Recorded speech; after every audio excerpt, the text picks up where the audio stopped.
All right, today we're jumping into one of the most personal and, honestly, one of the most profound issues of our time, medical assistance in dying, or MAID. This is a conversation that's happening everywhere, in courtrooms, in hospitals, and in homes all across the world. And the roles, they are changing constantly. So let's break it all down. So here's what we're going to do. First, we'll get on the same page with the key terms, because that's super important. Then we'll explore the two major legal paths that countries are taking. From there, we'll dive right into the toughest ethical questions, really try to understand the human side of this whole thing. And finally, we'll look ahead to where this global debate might be headed.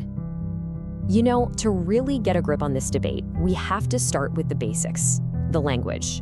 The words we use are incredibly important here because they literally define the legal and ethical lines that are being drawn all over the world. Okay, so the entire debate really hinges on this one key distinction, euthanasia versus assisted suicide. And it all boils down to a single question: who actually administers the life-ending medication? If a doctor does it, that's euthanasia. If the patient does it themselves, that's assisted suicide. This one difference creates two completely different legal and ethical worlds, and it's pretty much why you see such wildly different laws between, say, the US and Europe. So, as MAID has become legal in different places, countries have really gone down two very different roads. And these aren't just small legal tweaks. They represent fundamentally different ideas about who should have the right to choose how their life ends. On one hand, you've got the restrictive model. You'll find this in places like the US and Australia. And the rules are, well, they're strict. You absolutely must have a terminal diagnosis, usually with 6 months or less to live. But then you have the permissive model, which is common in places like the Netherlands and Belgium. Here, the focus isn't so much on how long you have left, but on this idea of unbearable suffering, which, as you can imagine, opens up eligibility to a much wider range of people and conditions. Okay, so theory is one thing. But what does this actually look like in the real world? Let's take a look at Oregon, which has one of the oldest MAID laws in the United States. So since Oregon's law was passed, the number of people choosing MAID has just climbed and climbed. I mean, look at this, from just 16 people in its first year to almost 250 in 2020. This trend really suggests that as the practice becomes more established and maybe more socially accepted, more and more people are seeing it as a real option for themselves. But why? Why are people making this choice? Here's what's so interesting. It's not primarily about physical pain. The data from Oregon is crystal clear. The top reasons are all about quality of life. Over 90% of patients talked about losing their autonomy and not being able to enjoy the things they once loved. It's this focus on personal control and dignity that really defines the debate for so many people. All right, this is where we get into the really challenging stuff, the hardest ethical questions. And it's here that the gap between those restrictive and permissive models becomes a massive chasm.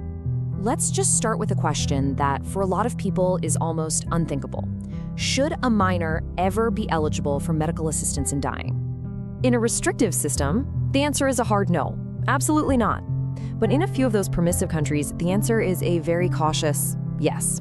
The Netherlands and Belgium, for example, they allow minors who are considered mature enough to make the call, what they call having capacity for discernment, to be eligible. But, and this is a big but, only with parental consent and only when they're facing a terminal illness. Now, let's push the boundaries even further. What happens when the suffering isn't physical, but psychological?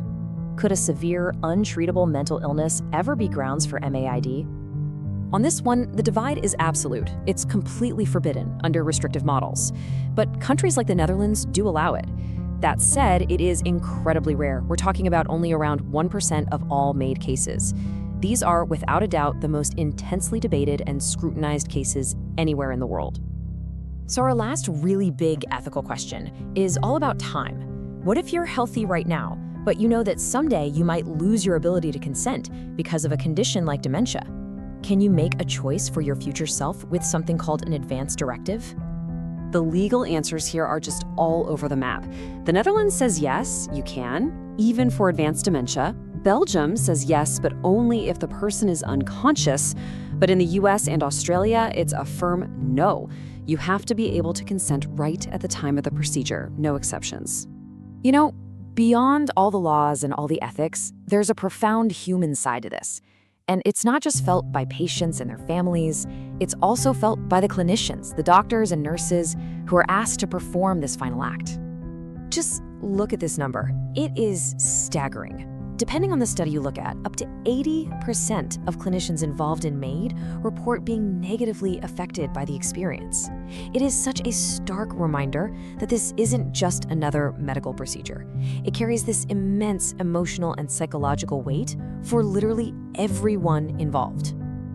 And this duality, this conflict, is captured perfectly right here in the medical literature. For some doctors, providing MAID is seen as the ultimate act of compassion. For others, though, it creates this profound internal conflict. They call it moral distress, and it can have serious lasting impacts on their well-being. And we have to remember, this conversation is absolutely not settled. There are powerful, organized groups that continue to oppose MAID, arguing from deeply held moral, religious, or ethical convictions. They raise these critical concerns about the sanctity of life, about protecting vulnerable people, and about the potential for a slippery slope. They make sure this debate stays front and center in our society. So we've gone through the definitions, the two very different legal paths, and the deeply complex human questions at the heart of this issue. So the question is, where does this global conversation go from here? At the end of the day, there is no global consensus on medical assistance in dying, not even close.